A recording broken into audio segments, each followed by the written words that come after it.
Station or Something like that. Hey, folks, we're live Great. with Andrew. How do you say your last name, Andrew?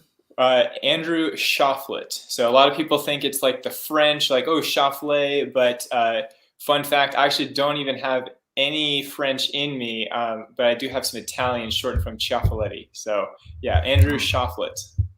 Andrew Choflet. That's Wonderful. right. Well, Andrew, we connected in the virtual summit world talking about launches. And for my clients, I've been involved in a bunch of launches over the years. And I'm curious to hear about your experience today with how to run a six-figure launch, how to make sure your launches don't flop. Any of us who have run launches have had times where the output was not what we'd hoped because something didn't go right. And if you can help any of the folks watching prevent one of those failed launches or lower than expectation launches, then this is going to be a good deal. So let's start off, Andrew, with what's the most recent six-figure launch that you ran? Awesome. Yeah, this is a really great question, Brian, and the topic is so important for so many people. I know you have a huge audience of people from all spectrums. So whether you're just starting off and this is the very first launch that you've ever run, maybe you're even before that and you're not even thinking about a launch. And then the other side, when you are a seasoned launch professional, you have a ton under your belt. At any stage in the journey, we're always looking for what is that like one little thing that I can get that could really just make a huge impact on your business. And so when it comes to like running launches, the one that I like to reference recently is we did a launch with Evolve, Move, Play, and our summit launch was just about rediscovering the joy of play. It's something that we've kind of lost, especially in this world that we're here in today.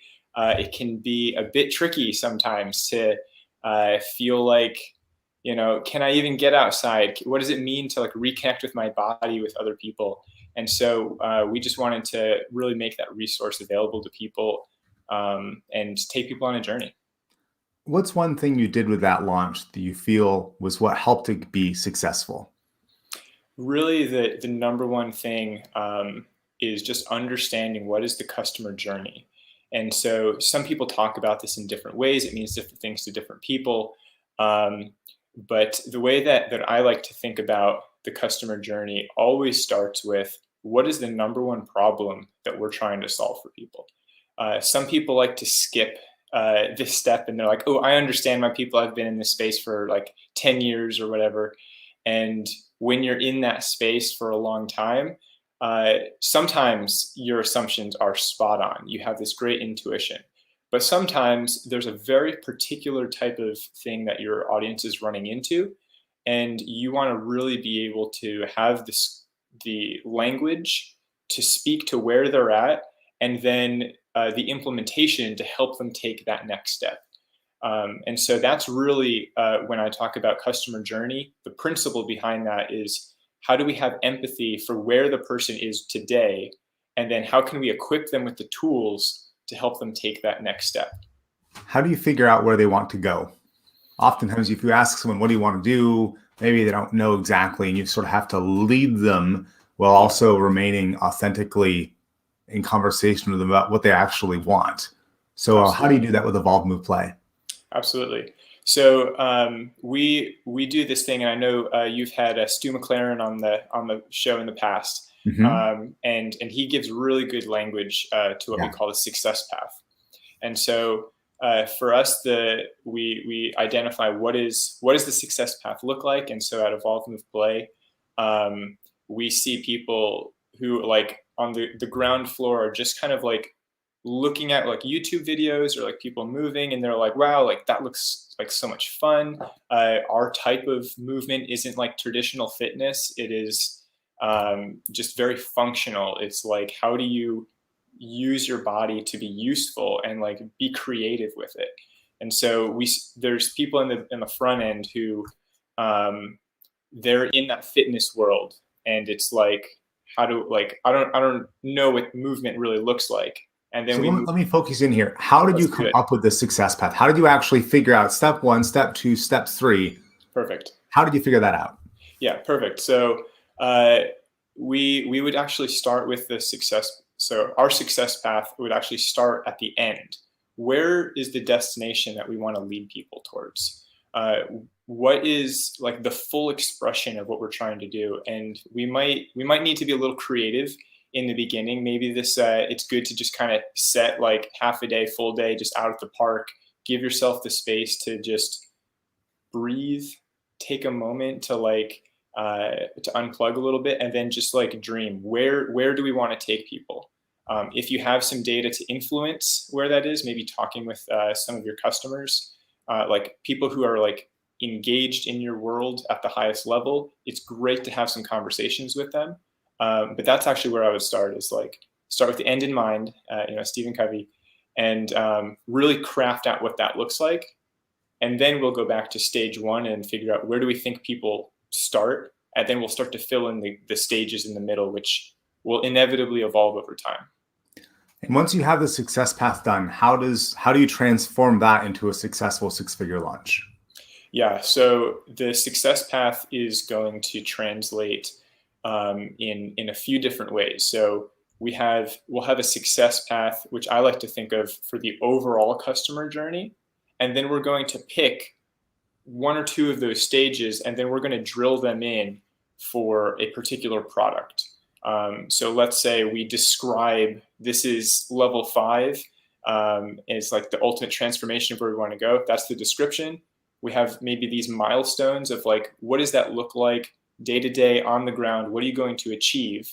And just kind of ground it in something that, like, if somebody else was watching you, they could see, yeah, you did that, and then it can be checked off. So you're talking about also making the invisible visible.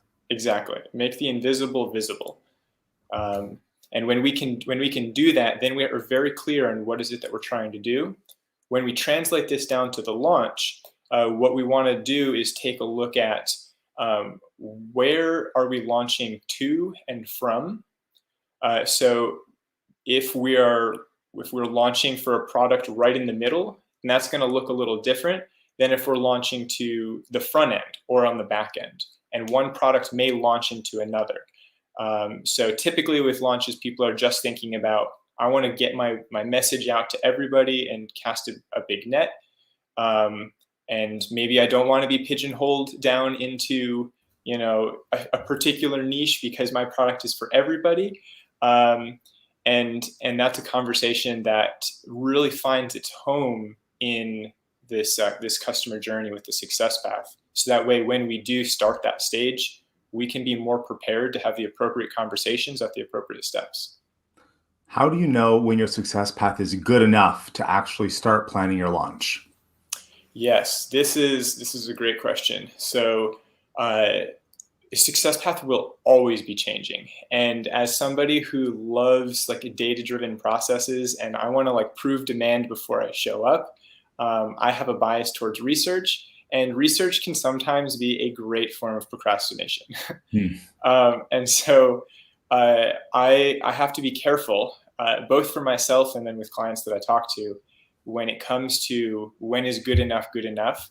If you can like come up with just like, here's generally what I think, and you just even take an hour, like put some time, craft something out, a first draft. It could be a terrible first draft, but you have something that you can work with, and then you know that you're ready to take it to the next level when you can implement it with like real people, and then see, did this actually land with you? Maybe that looks like having a conversation with somebody. You get on a couple calls, and you just to really make sure that you have some good language for it, you do a smaller launch instead of like casting all your eggs in one basket and spending $50,000 on this massive thing that just flops. Maybe we just start with like, what would it look like to do it for free? But like create the experience as if it were paid, and just like blow people away with these smaller launch experiences to just test, is this messaging actually landing with people? And then that's something that we did too, is we did basically a staged launch. And then we just kind of ramped up over time as we got more clarity, as we continued validation over the direction we're moving in. Love it. Andrew, if people want to go and connect with you more about what a six-figure launch could look like for their company, where's the best place to find you? Yeah, a great place to connect with me is on Facebook.